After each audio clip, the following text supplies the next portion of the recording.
வாழ்த்தி நான் வரவேற்கிறேன். இந்த நாளிலே கூட ஆண்டவருடைய வசனத்தை நாம் தியானிக்க போகிறோம். யோவான் எழுதின சுவிசேஷ புத்தகம் 14ஆம் அதிகாரம் 14வது வசனத்தை ஒரு வாசிக்க கேட்கலாமா? 14. இந்நாமத்தினாலே நீங்கள் எதை கேட்டாலும் அதை நான் செய்வேன். இது கர்த்தர் கொடுத்த அருமையான ஒரு வாக்கு தத்துவம். அவருடைய சீஷர்களுக்கு, அவருடைய ஜனங்களுக்கு ஆண்டவர் கொடுக்கிறதான ஒரு பெரிய ஒரு வாக்கு உறுதி என்று சொல்ல முடியும், வாக்கு தத்துவம் என்று சொல்ல முடியும். இது சாதாரண வாக்கு தத்துவம் அல்ல. ஆண்டவர் தம்முடைய அதிகாரத்தையும் தன்னுடைய அன்பையும் தம்முடைய தயவையும் தம்முடைய இரக்கத்தையும் அள்ளி சீடர்களுக்கு ஆண்டவர் உரிமையோடு கொடுக்கிற அருமையான ஒரு வாக்கு தத்துவம். அவர்கள் எல்லாரும் கலங்கி கொண்டிருந்தார்கள், வேதனையோடு கூட துக்கத்தோடு நின்றார்கள். அப்படிப்பட்ட நேரத்தில் தான் ஆண்டவர் சொன்னார், உங்கள் இருதயம் கலங்காதிருப்பதாக, தேவனிடத்தில் விசுவாசமாக இருங்கள், என்னிடத்திலையும் விசுவாசமாக இருங்கள் என்று தம்முடைய சீஷர்களுக்கு ஆண்டவர் அருமையான வசனங்களை, வார்த்தைகளை சொல்லி அவர்களை ஆறுதல் படுத்தி கொண்டிருக்கிறார். நான் உங்களை திக்கற்றலாக விடேன் என்று கர்த்தர் சொல்லுகிறார். ஒருவரையும் ஒருபோதும் கர்த்தர் விட்டு விலகி போகிறவர் அல்ல. தம்முடைய பிள்ளைகளை அதிகமாக ஆண்டவர் நேசிக்கிறார், அன்பு கூறுகிறார். முடிவு பரியந்தும் தம்முடைய பிள்ளைகளை அவர் நேசிக்கிறார். அவர் எப்பொழுதும் அன்போடு கூட அவர் இருக்கிறதை நாம் பார்க்க முடியும். ஆண்டவர் தம்முடைய பிள்ளைகள் மேல் வைத்திருக்கிற அளவற்ற அந்த அன்பு சொல்லி முடியாது, விவரிக்கவே முடியாது. அவர் சொன்னார், உலகத்தின் முடிவு பரியந்தும் சகல நாட்களிலும் நான் உங்களோடு கூட இருக்கிறேன் என்று கர்த்தர் சொன்னார். எவ்வளோ ஆறுதலான வார்த்தைகளை ஆண்டவர் தம்முடைய பிள்ளைகளுக்கு சொல்லிக் கொண்டுதான் இருக்கிறார். அவர் இன்னொரு அதிகாரத்தையும் ஒரு வல்லமையும் காண்பிக்கும்படியாக தான் இந்த 14 சொல்லப்பட்டிருக்கிறது. பிள்ளைகளே, நீங்கள் என் நாமத்தினாலே, ஆண்டவர் சொல்லுகிறார், என் நாமத்தினாலே, என்னுடைய நாமத்தை நீங்க பயன்படுத்துங்க அப்படின்னு ஆண்டவர் சொல்றாரு. என்னுடைய நாமத்தை நீங்க உச்சரிங்க என்று ஆண்டவர் சொல்றாரு. என்னுடைய நாமத்தை நீங்க ஒவ்வொருவரும் மறந்து விடக்கூடாது. இயேசு என்கிறதான நாமம் மிகவும் விலையேற பெற்ற நாமம். இயேசு என்கிற நாமத்துல தான் வல்லமை உண்டு. அந்த இயேசுவின் நாமத்தை ஒவ்வொருவரும் நீங்கள் பயன்படுத்த வேண்டும். நீங்கள் எந்த பிரச்சனைகளில் இருந்தாலும் சரி, என்ன தேவையோடு கூட இருந்தாலும் சரி, எந்த சூழ்நிலையில் நீங்கள் கடந்து போய் கொண்டிருக்கிறீர்கள் என்பதை கர்த்தருக்கு தெரியும். அப்படிப்பட்ட நேரங்களில கூட இயேசுவின் நாமத்தை நீங்கள் மறந்து விடவே கூடாது. இயேசுவின் நாமத்தை உங்கள் வாயினால நீங்கள் அறிக்கை செய்ய வேண்டும். இயேசுவின் நாமத்தை அடிக்கடியாக நீங்கள் உச்சரித்துக் கொண்டே இருக்க வேண்டும். அந்த நாமத்தின் மூலமாக தான் ஆசீர்வாதங்களை பெற்றுக்கொள்ள முடியும். அந்த இயேசு என்ற நாமத்தின் மூலமாக தான் நமக்கு விடுதலை கர்த்தர் தருவார். இயேசு என்கிற நாமம் சொன்னாலே உள்ளத்தில் அவ்வளவு பெரிய சந்தோஷம், சமாதானம் தங்கி இருக்கும், உள்ளத்திலே ஆறுதல் உண்டாகும். ஆண்டவராகிய இயேசு கிறிஸ்து சொன்னார், என் நாமத்தை கொண்டு நீங்கள் எதை கேட்டாலும் சரி அதை தேவன் தருவார். நிச்சயமாகவே நான் அதை உங்களுக்கு செய்வேன் என்று கர்த்தர் சொல்லியிருக்கிறார். மிகவும் பிரியமான தேவ ஜனங்களே, எது வேண்டுமானாலும் கேளுங்கள் என்று ஆண்டவர் சொல்லுகிறார். உங்களுக்கு என்ன வேண்டும்? நான் உங்களுக்கு என்ன செய்ய நீங்கள் சித்தமா இருக்கிறீர்கள்? நான் உங்களுக்கு எதை செய்ய வேண்டும் என்று நீங்கள் எதிர்பார்த்து கொண்டு இருக்கிறீர்கள்? நான் அதை நிச்சயமாகவே செய்வேன் என்று கர்த்தர் சொல்லுகிறார். பிரியமான கர்த்தருடைய பிள்ளைகளே, நீங்கள் கேட்கிற காரியங்கள் எதுவாய் இருந்தாலும் சரி என் நாமத்தின் மூலமாக கேளுங்கள் என்று கர்த்தர் சொல்லுகிறார். இயேசுவின் நாமத்தின் வழியாகத்தான் சகல நன்மைகளும் வரும், சகல ஆசீர்வாதங்களும் வரும். ஆகவே மறந்து விடாதீர்கள். இதை அடிக்கடியாக நீங்கள் பயன்படுத்திக் கொண்டே இருக்கணும். எதை வேண்டுமானாலும் ஆண்டவர்கிட்ட கேளுங்கள். அவருடைய நாமத்தின் மூலமாக நாம் எதை கேட்டாலும் நான் அதை செய்வேன். யார் செய்வாங்க? கர்த்தரே செய்வார். ஆண்டவரே செய்வேன் என்று, நான் செய்வேன் என்று கர்த்தர் சொல்லுகிறார். நான் செய்வேன், உங்களுக்காக நான் எல்லாவற்றையும் செய்வேன் என்று கர்த்தர் சொல்லுகிறார். பிரியமான கர்த்தருடைய பிள்ளைகளே, உங்களாலே முடியாத காரியங்கள் என்னெல்லாம் இருக்கிறதோ அதெல்லாம் என்னிடத்தில் கொண்டு வாருங்கள் என்று கர்த்தர் சொல்லுகிறார். நான் செய்ய வேண்டும் என்று நீங்கள் எதை விரும்புகிறீர்களோ அதை என்னிடத்தில் கொண்டு வாருங்கள் என்று கர்த்தர் சொல்லுகிறார். ஆகவே இப்படிப்பட்ட அன்பான ஒரு கட்டளை, வாக்குறுதியை இந்த ஏப்ரல் மாதம் 1ஆம் தேதியிலே கர்த்தர் நமக்கு கொடுக்கிறாரே. அந்த தெய்வம் எவ்வளவு அன்புள்ள தேவன். ஆமென் சொல்லுங்க. அல்லேலூயா. ஹல்லேலூயா. யாராவது ஒரு பெரிய ஆளிடத்துல நம்ம போய் ஐயா எங்களுக்கு ஏதாவது உதவி செய்யுங்க ஐயா அப்படின்னு கேட்போம் என்று சொன்னால், நான் உங்களுக்கு என்ன உதவி செய்ய வேண்டும்? உங்களுக்கு ஒரு வேலை வேணும் அப்படியா? என்னுடைய விசிட்டிங் கார்டை கொண்டு நான் உங்களுக்கு தருகிறேன். அதில் ஒரு கையெழுத்து போட்டு ஃபோன் நம்பர் அது இருக்கும். நான் சொல்லுகிற இடத்துல கொண்டு போய் இதை காண்பீங்கள், அவன் உங்களுக்கு வேலையை போட்டு தருவாங்க. நம்ம அந்த இடத்திற்கு, குறிப்பிட்ட இடத்திற்கு நம்ம போய் இன்னாரு எங்களை அனுப்பினார் என்று சொல்லி அந்த விசிட்டிங் கார்டு அவங்களுக்கு காண்பித்த உடனே அவங்க அந்த கார்டு வாங்கி பார்த்த உடனே அவ்வளோ உடனே வேலையை போட்டு நாளைக்கே வந்து நீங்கள் ஜாயின் பண்ணணும். ஏன்னா அது நமக்கல்ல, அந்த கார்டில் இருக்கிற அந்த பேருக்கு, ஆமீன், கார்டில் இருக்கக்கூடிய அந்த பேருக்கு அவ்வளோ வேல்யூபிள் உண்டு, அவ்வளோ ஒரு மதிப்பு இருக்கு, அவ்வளோ ஒரு உயர்வு கனம் இருக்கு. அதை பார்த்த உடனே செய்வாங்க. அதே போலதான் நம்முடைய ஆண்டவராகிய இயேசு கிறிஸ்துவின் நாமத்தின் மூலமாக பிதாவை நோக்கி இதெல்லாம் கேட்கிறோமோ, பிதாவே உங்க குமாரனாகிய இயேசு கிறிஸ்துவின் நாமத்திலே நாங்கள் வருகிறோம், நாங்கள் கேட்கிறோம். அந்த நாமத்திலே நமக்கு அதிகாரத்தை ஆண்டு கொடுத்திருக்கிறாரு. அதை பயன்படுத்தி கேட்க பிதாவிடத்துல நம்ம போகும்போதெல்லாம் பிதா பாப்பாரு, என் குமாரன் இயேசுவின் நாமத்தை நீங்க பயன்படுத்தினபடினால் நான் நிச்சயமாகவே செய்வேன். அவர் மறுக்க மாட்டார், மறுக்கவே மாட்டார். ஆண்டவர் பிதாவாகிய தேவன் மறுக்க மாட்டார். நமக்காக யாவையும் செய்து முடிக்கிற தேவன் தான், நமக்காக எல்லாவற்றையும் செய்வார். ஆகவே நம்முடைய தேவனிடத்துல இந்த வசனத்தை சொல்லி சொல்லி நீங்கள் என்ன செய்யுங்க, பிரியமான தேவ ஜனமே, ஜெபம் பண்ணுங்கள். வியாதி சுகமாக வேண்டுமா? இயேசுவின் நாமத்திலே கேளுங்கள், வியாதி சுகமாகும். வீட்டுல தீராத பிரச்சனைகள் அங்க இருக்கிறதா? தீர்க்கவே முடியல பாஸ்டர், பிரச்சனை மேல் பிரச்சனை தலைவிரித்து ஆடிக்கொண்டிருக்கிறது, நாங்கள் என்ன செய்யறதுன்னு தெரியல. அப்படிங்களா? நீங்கள் இயேசுவின் நாமத்தை சொல்லுங்க, இயேசு என்று சொல்லி கூப்பிடுங்க. அவர் தான் எல்லா பிரச்சனையும் தீர்ப்பார். அவர் வந்து உடனே எல்லா பிரச்சனைகளையும் தீர்த்து நமக்கு சமாதானத்தை கட்டளையிடுவார், சந்தோஷத்தை கற்றுக் கொடுப்பார். சமாதானம் இல்லாத வாழ்க்கையை வாழ்ந்து கொண்டிருக்கிறீர்களா? தினந்தோறும் பிரச்சனை, சண்டை, போராட்டம், கவலையா? ஆண்டவர் சொல்லுகிறார், உங்கள் துக்கம் சந்தோஷமாய் மாறும். அப்படிப்பட்ட நீங்கள் இயேசுவின் நாமத்தை உச்சரிக்க வேண்டும். இயேசுவின் நாமத்துல கேளுங்கள், பெற்றுக்கொள்வீங்க. விசுவாசமா கேளுங்க, விசுவாசத்தோடு நம்பிக்கையோடு கூட ஆண்டவருடைய பாதத்தை தழுவி கொள்ளுங்கள். ஏசப்பான்னு சொல்லி கூப்பிடுங்கள். அந்த மனநோய் வியாதி நீங்கிவிடும். தூக்கம் இல்லாத காரியங்கள், இன்றைக்கு மனதில் இருக்கிற போராட்டங்கள், பிரச்சனைகள் எல்லாவற்றையும் கர்த்தர் தீர்த்து விடுவார். கடன் பிரச்சனையா, எத்தனை பிரச்சனைகள் இருந்தாலும் சரி, எவ்வளவு பெரிய பிரச்சனைகள் இருந்தாலும் சரி, அவர் தீர்க்கிறவர் தான் இயேசுவின் நாமம். அல்லேலூயா. இயேசுவின் நாமத்திலே என்ன உண்டு? வல்லமை உண்டு. இயேசுவின் நாமத்திலே விடுதலை உண்டு. இயேசுவின் நாமத்திலே அற்புதங்கள் நடக்கும். இயேசுவின் நாமத்திலே பேய்கள் போடும். இயேசுவின் நாமத்தினாலே அவ்வளவு வல்லமை இருக்கிறது என்று ருசித்து பாருங்கள். இன்றைக்கே கூப்பிடுங்கள். உடனே நீங்கள் இருக்கிற இடத்துல முழங்கால் படியிட்டு நம்ம என்ன செய்வோம்? இயேசுவே எங்களுக்கு உதவி செய்யுங்கன்னு கூப்பிடுங்க. எந்த ஆபத்தில் நீங்கள் இருந்தாலும் சரி, எந்த பிரச்சனைகளில் நீங்கள் இருந்தாலும் சரி, இயேசு என்று சொல்லி கூப்பிட்ட உடனே யாரும் வராத இடத்துல கூட இயேசு வருவார். ஆமென். யாரும் செய்யாத உதவியை ஆண்டவர் செய்ய அவர் வல்லவராக இருக்கிறார். எனவே இயேசுவே இயேசுவே இயேசுவே இயேசுவே இயேசு, என் ராஜாவே, என் கர்த்தாவே, எனக்கு உதவி செய்யுங்கப்பா அப்படி நீங்க கூப்பிட்டீங்கன்னா போதும். உங்களுக்கு தேவையானதை கர்த்தர் ஆயத்தம் பண்ணி வச்சிருக்கிறாரு. உங்களுக்குரியதை நீங்கள் பெற்றுக்கொள்ள முடியும். கேளுங்கள் கொடுக்கப்படும் என்று ஆண்டவர் சொல்லி இருக்கிறாரு. கேட்கிற எவனும் பெற்றுக்கொள்ளுகிறான். விசுவாசத்தோடு கேளுங்கள். வசனத்தை பிடித்து கேளுங்கள். வார்த்தைகளை பிடித்து கேளுங்கள். வேதத்தை படிக்கும் போதே கேட்டுக்கொண்டே படிங்க. ஜபம் பண்ணும் போதே ஆண்டவரிடத்திலே கேட்டுக்கொண்டே ஜபம் பண்ணுங்கள். விண்ணப்பங்களை ஏறிடுங்கள். எதை கேட்டாலும் நம்முடைய ஆண்டவர் செய்ய ஆயத்தமாக இருக்கிறார். ஆயத்தமாக இருக்கிறார். இன்றைக்கு ஆயத்தமா இருக்கிறார். ஆகவே நம்ம கேட்கல, சரியானபடி கேட்கல. இன்றைக்கு கேளுங்கள், நிச்சயமாக பெற்றுக்கொள்வீங்க. Praise the Lord. நிச்சயமா கர்த்தர் தருவார். தர வல்லவர், உண்மை உள்ளவருங்க ஆண்டவர். நீதியும் நேர்மையும் உண்மை உள்ள ஆண்டவர். பொய் உரையாத தேவனும், எவ்வளவு வேணும்? பொய் உரையாத தேவன். அவர் பொய் சொல்ல மாட்டார். பொய் உரையாத தேவன் நிறைவேற்றுவார். தகுந்த நேரத்தில் வந்து உனக்கு உதவி செய்ய அவர் வல்லவராய் இருக்கிறார். கேளுங்கள். எந்த விஷயத்தில் நீங்கள் குறைவுள்ளவர்களாய் இருக்கிறீர்கள்?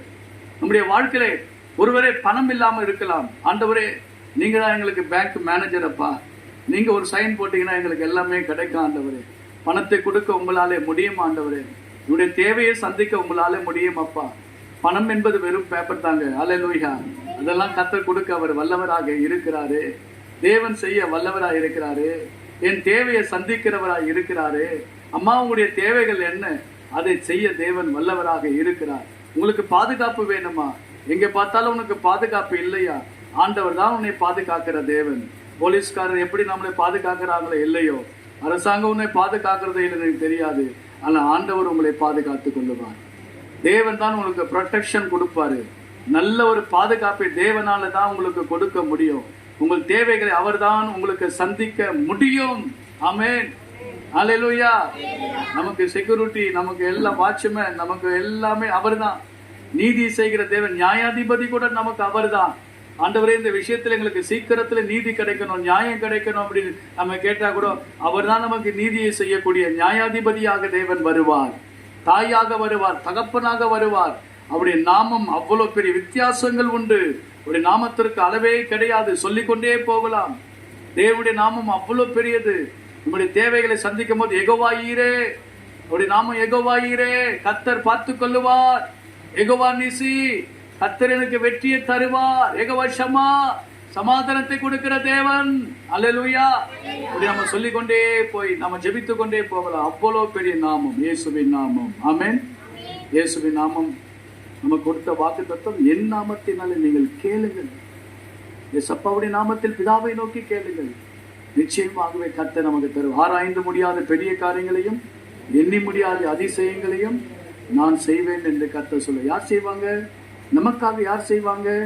யாரும் செய்ய முடியாது. எண்ணி முடியாத அதிசயங்களை நான் உனக்கு செய்வேன் என்று கர்த்தர் சொல்லியிருக்கிறார். எண்ணி முடியாத அதிசயங்கள் எண்ணவே முடியாது, நினைச்சு பார்க்கவே முடியாது. நினைச்சு பார்க்க முடியாத அளவுக்கு கர்த்தர் நம்மை செய்து நம்மை ஆச்சரியப்படுத்துவார். அற்புதங்களை செய்வார். ஏகப்பட்ட அற்புதங்கள், ஏராளமான அற்புதங்களை கர்த்தர் செய்ய அவர் வல்லவராக இருக்கிறார். நம்முடைய வாழ்க்கையே ஒரு அற்புதமாக இருக்கும். உங்க ஜீவியமே ஒரு அற்புதமாக இருக்கும். பொழுது விழுந்தா போது ஒரு அற்புதம். அல்லேலூயா.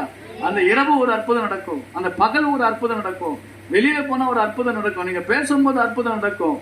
அற்புதத்தின் மேல் அற்புதங்களை கர்த்தர் செய்து கொண்டே இருப்பார். அவர் என்ன சொன்னார்? என்னை நோக்கி கூப்பிடு, நீ அறியாததும் உனக்கு எட்டாதமான பெரிய காரியங்களை நான் உனக்கு அறிவிப்பேன். கர்த்தருடைய வார்த்தை சொல்லுகிறது, என்னை நோக்கி கூப்பிடு என்று கர்த்தர் சொல்லுகிறார். அவரை நோக்கி நம்ம கூப்பிடும் போது என்ன நடக்கும்?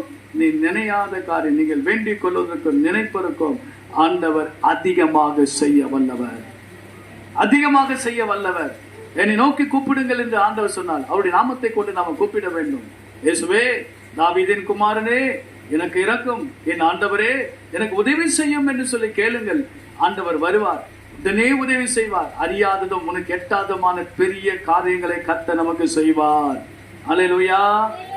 நமக்கு எத்தனை பெரிய காரியங்கள், எத்தனை பெரிய காரியங்கள் தெரியுமா? அது விவரிக்க முடியாத பெரிய பெரிய காரியங்களை கர்த்தர் செய்ய வல்லவராக இருக்கிறார். 1 நாளாகமம் புத்தகத்தை திருப்பிக் கொள்ளுவோம். 1 நாளாகமம் புத்தகம் 4ஆம் அதிகாரம்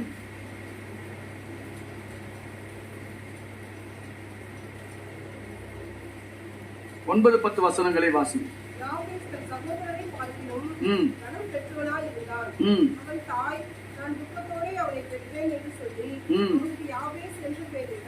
என்ன பேரிட்டாங்க? யாபேஸ்ன்னு சொன்ன பேருக்கு என்ன அர்த்தம் சொல்லப்பட்டிருக்கிறது? துக்கம். அவன் பேர் என்ன? யாபேசு. ஆனா என்ன அர்த்தத்தில் அந்த பேர் வச்சாங்க?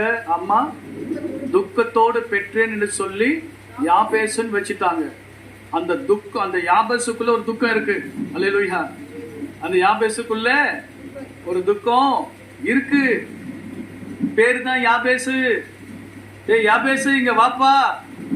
பேரு கூப்பிடுவோம், யாபேசு எங்க இருக்கிற? அண்ணன் கூப்பிடுவோம், யாபேசு தம்பி யாபேஸ் வாப்பா. பேருனும் நல்லா தான் இருக்கு. அல்லேலூயா. சில பேர்லாம் ரொம்ப அழகா இருக்கும், ஆனா அந்த பேருக்குள்ள ஒரு துக்கம், ஒரு சோகம் கூடு கட்டி இருக்கும். ஒரு சோகம் இருக்கும், ஒரு துக்கம் இருக்கும், ஒரு வேதனை இருக்கும். யாருக்கும் தெரியாது, உள்ள இருக்குது வேதனை, அவ்வளவு துக்கம் இருக்கு. அவங்க அம்மா வச்ச பேரு யாபேஸ். உனக்கு யாபேஸ்ன்னு பேர் வச்சிருக்கிறேன். யாராவது அதுக்கு அர்த்தத்தை கேட்டாங்கன்னா துக்கம்னு சொல்லு. அல்லேலூயா. என்ன சொல்லு? துக்கம். இனி யாபேஸ்ன்னு சொல்லாதீங்க. என்னை பார்த்து துக்கம் வான்னு கூப்பிடுங்க. ஏ துக்கமே நீங்க வா. அல்லேலூயா. ஒரிஜினல் பேர் அதான், துக்கம். அவனுடைய பேருக்கு ஏத்த மாதிரி அவன் துக்கத்தோடு கூட அலைந்து கொண்டிருந்தான். நிம்மதி இல்லாமல் இருந்தான், ஆசீர்வாதம் இல்லாமல் இருந்தான், மனமகிழ்ச்சி இல்லாதவனாக சுற்றி திரிந்தான். அவனுடைய தாய் வேதனையோடு கூட பெற்றெடுத்ததினாலே அவனுக்கு துக்கம் என்று பெயரிட்டார்கள். உலகத்திலே அவனுக்கு கிடைச்ச ஆசீர்வாதம் துக்கம், தாய் வீட்டில் வந்த சீதனம் துக்கம், தாயார் மூலமாக சகோதரர்கள் மூலமாய் கிடைத்தது துக்கம், துக்கத்தின் மேல் துக்கம். தேவனுடைய பிள்ளைகளே, உன்னுடைய குடும்பம் உனக்கு துக்கத்தை கொடுக்கலாம், உன் தாய் உனக்கு துக்கத்தை கொடுக்கலாம், உன் சகோதரர்கள் உனக்கு துக்கத்தை கொடுக்கலாம், உன்னுடைய சொந்தங்கள் உனக்கு துக்கத்தை கொடுக்கலாம். எத்தனை துக்கத்தின் மேல் துக்கத்தை சுமந்து கொண்டு அலைந்து கொண்டிருக்கலாம். சமுதாயம் உனக்கு துக்கத்தை தான் கொடுக்க முடியும். நம்முடைய ஆண்டவர் இயேசு கிறிஸ்துவோ உன் துக்கத்தை சந்தோஷமாய் மாற்றும்படியாக வந்திருக்கிறார். ஆமென் சொல்லுங்க. அல்லேலூயா, அல்லேலூயா. நீ எதிர்பார்த்து கொண்டிருக்கிற அந்த துக்கம், அந்த காரியங்கள், ஆசீர்வாதங்கள் ஒருவேளை உங்களுடைய வாழ்க்கையில கிடைக்காமல் இருக்கலாம். துக்கத்தோடு நீங்கள் அலைந்து கொண்டிருக்கலாம். காலம் முழுவதும் நான் துக்கத்தோடு தான் இருக்கிறேமா பாஸ்டர் ஐயா, எப்பொழுது என்று துக்கம் மாறும் என்று சொல்லி நீங்கள் ஏங்கிக் கொண்டிருக்கலாம். என்னுடைய துக்கத்தை எப்போது மாற்றுவீர் என்று சொல்லி ஆண்டவரை பார்த்து நீங்கள் கேட்டுக் கொண்டிருக்கலாம். பாருங்கள், அந்த வேத வசனம் சொல்லுகிறது, யாபேஸ் தன் சகோதரரை பார்க்கிலும் கனம் பெற்றவனாக இருந்தான் என்று எழுதப்பட்டிருக்கிறது. பாருங்கள், இந்த கனம் எப்படி வந்தது? சகோதரர்களை காட்டிலும் யாபேசை தேவன் என்ன செய்தாரு? ஆசீர்வதித்தார், மேன்மைப்படுத்தினார். ஒரு நாள் வந்தது, இந்த யாபேசு வந்து தன்னுடைய சகோதரர்களை காட்டிலும் கனம் பெற்றவனாக, மேன்மை உள்ளவனாக, கனத்திற்குரியவனாக, எல்லாரும் விட அவனை மேன்மையும் ஆசீர்வாதத்திலே கர்த்தர் உயர்த்தி வைத்தாரு. கர்த்தருடைய பிள்ளைகளே, உங்களையும் கர்த்தர் உயர்த்த முடியும். உங்க வீட்டில் இருக்கிற எல்லாரையும் விட உங்களை மேன்மைப்படுத்த ஆண்டவராலே முடியும். உங்களுடைய குடும்பத்தில் இருக்கக்கூடிய எல்லாரையும் விட உன்னை மாத்திரம் ஆண்டவர் கனப்படுத்த அவராலே முடியும். மேன்மைப்படுத்தவும் கனப்படுத்தவும் அவராலே மாத்திரம்தான் முடியும். ஆமென் சொல்லுங்க. அல்லேலூயா, அல்லேலூயா. ஆகவே பிரியமான தேவனுடைய ஜனமே, இவ்வளவு பெரிய ஆசீர்வாதம் வந்ததற்கு காரணம் என்ன தெரியுமா? எல்லாரையும் விட இவன் மேன்மை உள்ளவனாக இருந்தானே. அதுக்கு என்ன அர்த்தம்? எல்லா சகோதரர்களுக்கு எல்லாம் அவங்க அம்மா அப்பா எல்லாம் வந்து நிறைய லேண்ட் கொடுத்தாங்க, நிறைய தோட்டங்களை கொடுத்தாங்க, அவர்களுக்கு நீர் பாய்ச்சலான காரியங்களை கொடுத்தாங்க. யாபேசுக்கு மாத்திரம் கடைசியா இருந்ததுனாலே அவனுக்கு ஒண்ணுமே கொடுக்கல. அவன் வீட்டில இருந்து எந்த நன்மையும் அவனுக்கு கிடைக்கல. கிடைச்சதெல்லாம் 1-2 காரியம் தான் கிடைச்சது.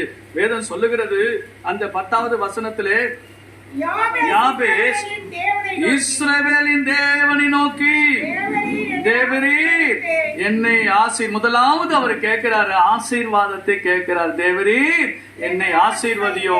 அன்பான கர்த்தருடைய பிள்ளைகளே, யாபேஸ் தன் தேவனை நோக்கி ஜெபம் பண்ணுகிறாரு, ஜெபிக்கிறார், தேவனை நோக்கி ஜெபிக்கிறார். ஆசீர்வாதம் நமக்கு எங்கிருந்து வரும்? கிழக்கிலிருந்து வரும், மேற்கிலிருந்து வரும், இன்றைக்கு அங்கிருந்து வரும், இங்கிருந்து வரும். எங்கேயும் பார்க்காதீங்க, மேல பாருங்க. அல்லேலூயா. அது வலது பக்கம் இடது பக்கம் இல்ல, கிழக்கு மேற்கு வடக்கு தெற்கு பார்க்காதீங்க. இங்க இருந்தாலும் ஆசீர்வாதம் வராது. நம்மளை படைச்ச ஆண்டவர் உன்னதமான தேவனிடத்திலிருந்து ஆசீர்வாதம் இறங்கி வரும். அதான் யாபேசு பார்த்தது இடம் எங்க தெரியுமா? தேவனை நோக்கி பார்த்தாரு, தேவனை நோக்கி பார்த்தாரு. தேவன் சர்வ வல்லமுள்ள தேவன். அல்லேலூயா.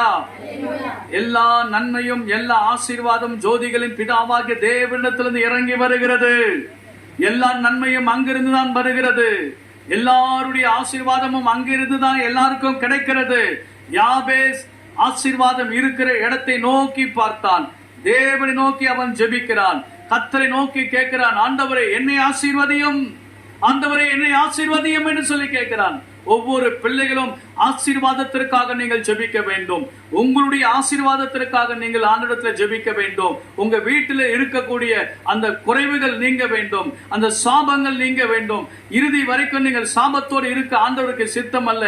ஏழை ஏழையாகவே இருக்கவே கூடாது, ஏழை ஏழையாகவே மரிக்கவே கூடாது. ஒருவேளை நீ ஏழையாக பிறந்திருக்கலாம், ஆனால் நீ ஏழையாக சாக கூடாது. ஐஸ்வர்யம் உள்ளவனாய் நீ சாக வேண்டும். பிரைஸ் எல்லாம் சொல்லுங்க. அல்லேலூயா, அல்லேலூயா. கர்த்தருடைய ஆசீர்வாதத்தை நாம பெற்றுக்கொள்ள வேண்டும். கர்த்தருடைய ஆசீர்வாதத்தை நாம இன்றைக்கு கேட்டு பெற்றுக்கொள்ள வேண்டும். ஆண்டவரே என்னை ஆசீர்வதிங்க என்று சொல்லி கேளுங்க. என்னை ஆசீர்வதித்து என்னை பலகி பெருக செய்யுங்க ஆண்டவர் என்று சொல்லி கேளுங்க. யாபேஸ் அப்படிதான் ஜெபித்தான். ஆண்டவரே என்னுடைய தாய் வீட்டிலிருந்து எனக்கு துக்கம் தான் கிடைத்தது, ஆசீர்வாதம் எனக்கு கொடுக்கல. என்னுடைய வீட்டில் இருக்கிற ஜனங்கள் ஆசீர்வாதம் எனக்கு கொடுக்கல, என்னை பெற்றவங்க எனக்கு ஆசீர்வாதத்தை கொடுக்கல, என் சகோதரர்கள் எல்லாரும் என்னை கைவிட்டார்கள். ஆண்டவரிடத்தில் அவன் போய் எனக்குரிய ஆசீர்வாதத்தை கொடுங்க என்று சொல்லி கேட்டான். பாருங்க, எல்லாரும் விட அவனை ஆசீர்வதிச்சார் ஆண்டவர். ஆமென். எல்லாரும் விட அவனை ஆசீர்வதிச்சாரு. கேட்க வேண்டிய இடத்துல கேட்டா கிடைக்க வேண்டியதெல்லாம் கிடைச்சிடும். ஆமென்.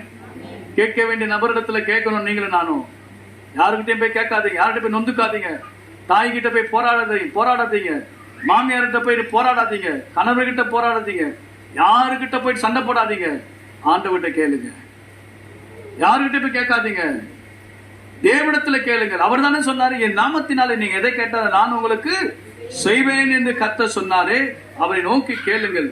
அடுத்து பாருங்க, கீழே என்ன சொல்றாரு அப்படின்னு பாத்தீங்கன்னா, என் எல்லையை பெரிதாக்க. அடுத்ததாக அவர் சொல்லுகிற ஒரு காரியம், என் எல்லையை பெரிதாக்க ஆண்டவரே. என்னுடைய தாய் வீட்டுல இருந்து ஒரு 3 சென்ட் தான் கொடுத்தாங்கப்பா. ஒரு 3 சென்ட், ஒரு சின்ன இடம் தான் எனக்கு கிடைச்சது. எனக்கு மூத்தவங்க எல்லாம் நிறைய எடுத்து எல்லாத்தையும் அள்ளிட்டு போயிட்டாங்க. அல்லேலூயா. கடைசியா பிறந்துட்டேன். அல்லேலூயா. எங்க அப்பா சொல்லுவாரு, எங்க வீட்டுல எங்க அண்ணன்லாம் என்னை ஏமாத்திட்டாங்கப்பா அப்படின்னு. பெரிய பெரிய ஆளுங்க, அவங்க அண்ணன்மாரெல்லாம் என்னுடைய அப்பாவை ஏமாத்திட்டு சொத்தெல்லாம் அவங்க எடுத்துட்டாங்க. அப்பா நீங்க கவலைப்படாதீங்க, ஒருவேளை நீ ஏழையா இருக்கலாம், நாங்கெல்லாம் பணக்காரரா கர்த்தர் வைப்பாருங்கள் அப்படின்னு. ஆமென் சொல்லுங்க. அல்லேலூயா. அல்லேலூயா. நம்முடைய தேவன் சர்வ வல்லமுள்ள தேவன். ஒருவேளை உன்னை பெற்றெடுத்த தாயோ தகப்பன் வீட்டிலிருந்து வராத ஆசீர்வாதத்தை விட, உங்க சகோதர சகோதரிகளிடத்தில் இருக்கிற ஆசீர்வாதங்களை விட உனக்கு கொடுக்க வேண்டிய ஆசீர்வாதம் பெருசா இருக்கும். யாபேஸ் கரெக்டா கேட்கிறாரு, என் எல்லையை பெருசாக்கிடுங்க. நான் சின்னதா இருக்கக்கூடாது, நான் சிறியவனா இருக்கவே கூடாது ஆண்டவரே. எல்லாரை விட என்னுடைய லேண்டு பெருசா இருக்கணும். சின்னதா கேட்காதீங்க ஆண்டவர்கிட்ட. சில பேர் அப்படியே சின்னதா கேட்பாங்க, ஆண்டவர் எனக்கு 3 சென்ட் கொடுக்க மாட்டீங்களா, 5 சென்ட் கொடுக்க மாட்டீங்களா, 10 சென்ட், ஒரு கேட்க கேளு. அல்லேலூயா. ஏன் ஆண்டவர்கிட்ட சின்னதா கேட்கிற? ஆண்டவரை கொஞ்சம் கொடுங்க அப்பா, கொஞ்சம் இதெல்லாம் கேட்காதீங்க, நிறைய கேளுங்க. யாபேசுகிட்ட கற்றுக்கொள்ளுங்க. பெருசா கேட்டா யாபேசு, பெருசா கேளுங்க. ஆண்டவர் எனக்கு சின்ன ஒரு வீடு கொடுங்க. ஏன் சின்ன வீடு கேட்கிற? மாளிகை கேளு ஆண்டவர்கிட்ட, பெரிய வீட்டை கேளு. ஆண்டவரால் கொடுக்க முடியாதா? ஆண்டவரை எனக்கு 2 பெட்ரூம் உள்ள வீட்டை கொடுங்க. அப்ப 4 கேளு. அல்லேலூயா. கர்த்தர் செய்ய வல்லவராக இருக்கிறார். எல்லையை பெரிதாக்குவார். பூமியின் எல்லையெல்லாம் அவருது. பூமி எல்லைகள் அவருடையது. பூமியும் நிறைவும் கர்த்தருடையது, வெள்ளியும் பொன்னும் கர்த்தருடையது.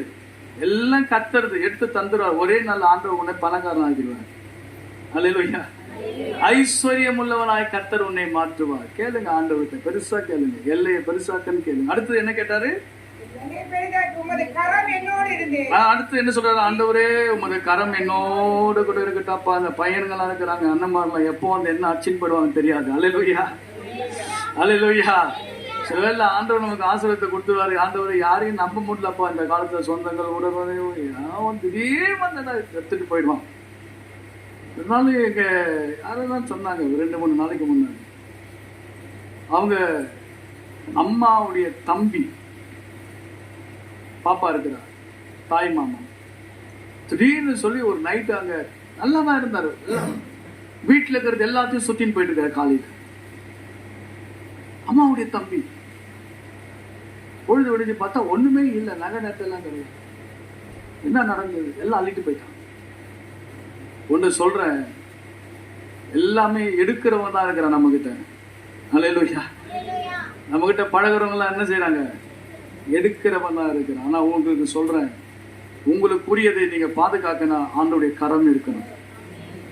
ஆண்டோடைய கரம் இருந்துச்சுன்னா எந்த தீமையும் உங்களுக்கு வராது, எந்த கஷ்டமும் வராது. யாரும் உங்க மேல கை போடவும் முடியாது, உங்க வீட்டு மேல கையை போட முடியாது. அல்லேலூயா. உங்களுக்குரிய ஆசீர்வாதத்தை கர்த்தரே பாதுகாத்துக் கொள்ளுவார். யாபேஸ் அருமையாய் கேட்டார், ஆண்டவரே உமது கரம் என்னோடு கூட இருக்கட்டும்ப்பா. உங்க கரம் எனக்கு இருந்துச்சுன்னா எங்களுக்கு அதுதான் பாதுகாப்பாப்பா. நான் வழியில எங்களுக்கு பாதுகாப்பு அதுதான், எங்களுக்கு ஆதரவு அதுதான். ஆண்டவரே அடைக்கலமான உங்களுடைய கரத்துல நாங்க வந்து தஞ்சம் அடைக்கிறோம்ப்பா. உங்க கரம் எங்களோடு கூட இருக்கட்டும் என்று சொல்லி ஜெபிக்கிறார். அடுத்ததாக என்ன சொல்றாரு தெரியுமா? ஆண்டவரே எல்லா ஆசீர்வாதத்தையும் நான் பெற்றுக்கிறேன், எந்த தீங்கு எங்களுக்கு கொடுத்துறாதீங்க. ஒரு தீங்கும் ஒரு கஷ்டமும் எங்களுக்கு வரக்கூடாது, பொல்லாப்பு வரக்கூடாது, வாதை வரக்கூடாது, வருத்தங்கள் வரக்கூடாது, சஞ்சலங்கள் வரக்கூடாது, ஒரு பேய் தொந்தரவு வரக்கூடாது, பில்லி சூனிய மந்திர கட்டுகள் எங்க வீட்டுக்குள்ளே வரக்கூடாது, பிசாசுடைய நடமாடுகிற அந்த கிரியைகள் எங்களுக்குள்ளே வரக்கூடாது, எங்க வீட்டின் மேல இருக்கிற அசுத்த ஆவியின் கிரியைகள் எங்களுக்குள்ளே வரக்கூடாது. அப்பா, எங்க பிள்ளைகள், என் குடும்பத்தை யாரும் எந்த சாத்தானம் தொடக்கூடாது. தீங்கு எங்களை துக்கப்படுத்தவே கூடாது, தீங்கு எங்களை துக்கப்படுத்தவே கூடாது. ஏன் அப்படின்னு பாத்தீங்கன்னா, ஒரு நாள் அவங்க அம்மாவுடைய வாழ்க்கையில சத்ருவானன் வந்து தீங்கை கொடுத்து துக்கப்படுத்தினான். அந்த துக்கத்தின் வழியா தான் இந்த துக்கம் வந்தது. ஆகவே நான் கருத்தா ஜெபிக்கிறேன், ஆண்டவரே மறுபடியும் அந்த துக்கத்துக்கு எங்க வீட்டுல இடம் இருக்கக்கூடாது, அந்த துக்கம் எனக்கு வரவே கூடாது, தீங்கு என்னை துக்கப்படுத்தாதபடிக்கு அதற்கு விலக்கி என்னை காத்தரலும் என்று வேண்டிக் கொண்டான். பாதுகாப்புக்காக இறுதியா ஜெபிக்கிறார். ஆசீர்வாதம் இருக்கு, நன்மைகள் இருக்கு, எல்லைகளை பெருசாக்கிட்டார் ஆண்டவர், கனத்தை கொடுத்துட்டாரு. கடைசியா என்ன சொல்லி முடிக்கிறார் தெரியுமா? அவர் தீங்கு என்னை துக்கப்படுத்தாதபடிக்கு அதற்கு விலக்கி விலக்கி விலக்கி விலக்கி என்னை பாதுகாத்து கொள்ளுங்க. இஸ்ரவேலை காக்கிற தேவன் உறங்குவதும் இல்லை, தூங்குவதும் இல்லை. கர்த்தர் எல்லா தீமைக்கும் நம்மை விலக்கி அவர் நம்மை பாதுகாக்க வல்லவராய் இருக்கிறார். ஒரு அல்லேலூயா சொல்ல மாட்டேங்க? ஆண்டவரே என்னை பாதுகாத்து கொள்ளுங்கப்பா, எனக்குன்னு பாதுகாப்பு யாருமே இல்லை ஆண்டவரே. ஆண்டவரே நீங்க தான் எங்களை பாதுகாக்க வேண்டும். கொள்ளை நோய்கள் வருகிறது என்று சொல்லுகிறார்கள், யுத்தங்கள் வருகிறது என்று சொல்லுகிறார்கள், பிரச்சனைகள் வருகிறது என்று சொல்லுகிறார்கள், நாச மோசங்கள் அழிவுகள் வெளியே வருகிறது சொல்லுகிறார்கள். நாங்கள் எங்கே போவோம்? எங்களுக்கு யாருமே இல்லை. தேவனுடைய பிள்ளைகளை கர்த்தர் இருக்கிறார், கவலைப்படாதீங்க, அவர் உங்களை பாதுகாத்துக் கொள்ளுவார். ஆமென். அடுத்த ஒரு வசனத்தை சொல்லி நான் முடிக்க விரும்புகிறேன். 1 சாமுவேலின் புத்தகத்தை திருப்பிக் கொள்ளுங்கள். 1 சாமுவேலின் புத்தகம் 1ஆம் அதிகாரம் 27வது வசனத்தை வாசிங்க. இந்த பிள்ளைக்காக விண்ணப்பம் பண்ணினேன், நான் கர்த்தரிடத்தில் கேட்ட என் விண்ணப்பத்தின்படி எனக்கு கட்டளை இட்டார். பாருங்கள், அற்புதமான ஒரு வார்த்தை அல்லவா? பிள்ளைக்காக நான் விண்ணப்பம் பண்ணினேன், நான் கர்த்தரிடத்தில் கேட்ட என் விண்ணப்பத்தின்படி எனக்கு கட்டளை இட்டார். நம்ம எந்த காரியத்திற்காக ஜெபிக்கிறோமோ அதை அவர் செய்வார். அதுக்காக தான் நான் உங்களுக்கு சொல்லித்தரேன், கருத்தாக ஜெபம் பண்ணுங்க, கருத்தா ஜெபம் பண்ணுங்க, ஞானமா ஆண்டவர்கிட்ட கேளுங்க. உங்களுக்கு என்ன தேவையோ அதை மாத்திரம் ஆண்டவர்கிட்ட கேளுங்க. உங்களுக்கு அர்ஜென்ட், உங்களுக்கு என்ன வேண்டுமோ அதை மாத்திரம் கேளுங்க. அண்ணாளுடைய வாழ்க்கையில ஒரு வெறுமை இருந்தது. திருமணமாகி பல ஆண்டுகளாக குழந்தை பாக்கியம் இல்லை, பிள்ளை செல்வம் இல்லை. அப்படிப்பட்ட நேரத்திலே அவர் தேவ ஆலயத்திலே சென்று ஜெபம் பண்ணி விண்ணப்பம் செய்து பொருத்தனை பண்றாங்க. பொருத்தனை, ஆண்டவரே நீங்க எனக்கு இதை செஞ்சீங்கன்னா நான் இதை உங்களுக்கு செய்யறேன். பொருத்தனை நீங்க கொடுத்தீங்கன்னா நான் திரும்ப உங்களுக்கு கொடுக்கிறேன். இதுதான் ஒரு பொருத்தனை, அக்ரிமெண்ட். அண்ணாளுக்கும் ஆண்டவருக்கு இருக்கிற ஒரு அக்ரிமெண்ட், உடன்படிக்கை செய்தார்கள், பொருத்தனை செய்தார்கள். சில வேளையில நாம என்ன செய்யணும்னா பொருத்தனை செய்து ஜெபிக்க வேண்டும். சில பிரச்சனைகள் தீரல, சில நன்மைகள் நமக்கு கிடைக்கல, சில ஆசீர்வாதம் நமக்கு இன்னும் கிடைக்காம இருக்குது. அதுக்கு என்ன செய்யணும்னா சில வேளை தற்கல் ஒண்ணு உண்டு, அவசர கால நடவடிக்கை. கர்த்தருடைய பிள்ளைகளை நாம் என்ன செய்யணும்னா அது சீக்கிரமா நடக்கணும்னா பொருத்தனை செய்ய வேண்டும். பொருத்தனைகள் செய்வோம் என்று சொன்னால் ஆண்டவர் வந்து அது செய்ய வல்லவராக இருக்கிறார். ஆமென். ஆனா பொருத்தனை செய்த பிறகு மனம் மாறக்கூடாது. பொருத்தனை செய்த பிறகு என்ன செய்யக்கூடாது? மனம் மாறக்கூடாது, மனம் மாறக்கூடாது. அந்த எந்த உன்னை மனம் மாற்றக்கூடிய எந்த விஷயமானாலும் சரி அதை தூரப்படுத்திருங்க, தூரப்படுத்திருங்க. நம்ம என் மனசு எதை பார்த்து என் மனசு மாறுது? பணமா? தூரப்போ. பணத்தை பார்த்து என் மனசு மாறுது, தூரப்போ. உலக ஆசைகள் அதை பார்த்த உடனே என் மனசு மாறுது, அதையும் விளக்கிடு. வேணாம். எதெல்லாம் பார்த்தா உன் மனசு மாறுதுன்னு உனக்கு தெரியுதோ அதெல்லாம் என்ன செய்யுங்க? ஆண்டவர் எனக்கும் ஒரு கேப் வரக்கூடிய இந்த காரியம் எனக்கு வேணாம், ஆமென், விட்டுருங்க. அது உங்களை விட்டுணும் அல்லது நீங்க அதை விட்டு விலகிடணும். ரெண்டுத்துல ஏதாவது ஒண்ணு செய்யுங்க. அதை விட்டு நீங்க விலகும் போதுதான் கர்த்தர் உங்களை ஆசீர்வதிப்பார். பாருங்கள், ஒரே குறிக்கோள், ஒரே நோக்கம், ஒரே உறுதியான ஒரு ஜெபம். அங்கேயே முழங்கால் படித்த அண்ணாளுடைய ஜெபம் உறுதியான ஒரு ஜெபம், கரெக்டான ஒரு ஜெபம், நீதி உள்ள ஒரு ஜெபம், நேர்மையான ஒரு ஜெபம். ஆண்டவரே எனக்கு கொடுங்கன்னு கேட்டேன். எனக்கு கொடுங்கப்பா, எனக்கு கொடுங்க, எனக்கு செய்யுங்க. மனசுல பேசுறார், அழுதுட்டு பேசுறார், கண்ணீர் விடுகிறார். தேவ சமூகத்திலே ஊற்றி தன் இருதயத்தை ஊற்றினார். நான் கர்த்தரிடத்தில் கேட்ட என் விண்ணப்பத்தின்படி, பாருங்க, நான் கர்த்தரிடத்தில் கேட்ட என் விண்ணப்பத்தின்படி எனக்கு கட்டளையிட்டார். ஆமென். ஆண்டவர் உன் விண்ணப்பத்தின்படி தான் செய்வார், உங்க விருப்பத்தின்படி தான் செய்வார். ஆமென். அந்த வார்த்தை மிகவும் அருமையான ஒரு வார்த்தை. தேவனுடைய பிள்ளைகளாக நாமும் கர்த்தரிடத்தில் கேட்ட, நீங்கள் எதெல்லாம் கேட்கிறீங்களோ அந்த விண்ணப்பத்தின்படி ஆண்டவர் கட்டளையிடுவார். கர்த்தரே செய்வார். உங்களுக்காக கட்டளை பிறக்கும். உங்களுடைய ஆசீர்வாதம் சீக்கிரத்தில் உங்களுக்கு வந்து சேரும். நீங்க பெற்றுக்கொள்வீங்க. கர்த்தரிடத்தில் நீங்க சொல்லணும், விசுவாச அறிக்கை செய்யணும். கர்த்தர் எனக்காக யாவையும் செய்து முடிப்பார். அந்த விசுவாசம் வேண்டும். ஆகவே அந்த இடத்துல சொல்லப்படும் 28, ஆகையால் நான் அவன் கர்த்தருக்கென்று கேட்டபடினாலே அவன் உயிரோடு சகல நாளும் அவனை கர்த்தருக்கே ஒப்பு கொடுக்கிறேன் என்றார். அல்லேலூயா. பாருங்கள், அவன் கர்த்தர் கேட்டு பொருத்தனை செய்து அந்த பொருத்தனை கேட்டபடி கொண்டு வந்து அந்த ஆலயத்துல கோயில் பிள்ளையாக விட்டுறான். அல்லேலூயா. ஆலயத்துல அந்த பிள்ளை, அந்த பையன் என்ன செய்யறான்? விளையாடிக்கின்னு அப்படியே இந்த ஆண்டுடைய சமூகத்துல இருந்தது. சாமுவேலே, நீ இங்கதான் இருக்கணும், நான் இங்கதான் உன்னை கேட்டேன், இங்கதான் ஆண்டவர் எனக்கு வாக்கு கொடுத்தாரு, நிறைவேற்றினாரு, நான் மறுபடியும் இங்கேயே நான் கொடுக்குறேன், நீ இங்கேயே இருப்பா சொல்லிட்டு போயிட்டாங்க. ஐயோ, என் பையன் எப்படி நான் விட்டுருக்கு? அல்லேலூயா. ஆசை ஆசையா கேட்டேனே, எனக்கு இருக்குது ஒரே பிள்ளையாச்சு, இது எப்படி நான் ஆண்டவர்கிட்ட கொடுக்கறது? ஒன்ன கொடுத்தா 5 பெற்றுக்கணும். அல்லேலூயா. அல்லேலூயா. 1 கொடுத்தா 5 கிடைக்கும். உனக்கு 1 வேணுமா 5 வேணுமா? ஆமென் சொல்லுங்க. அல்லேலூயா. சில வேளை ஆண்டவர் நம்ம கேட்கும் போது, ஜபம் பண்ணும் போது அதை நிறைவேற்றணும். நிறைவேற்றின பிறகுதான் இன்னும் ஆண்டவர் அதிகமா செய்வார். நம்முடைய வாழ்க்கையில இன்னும் அதிகமாக கர்த்தர் செய்வார்.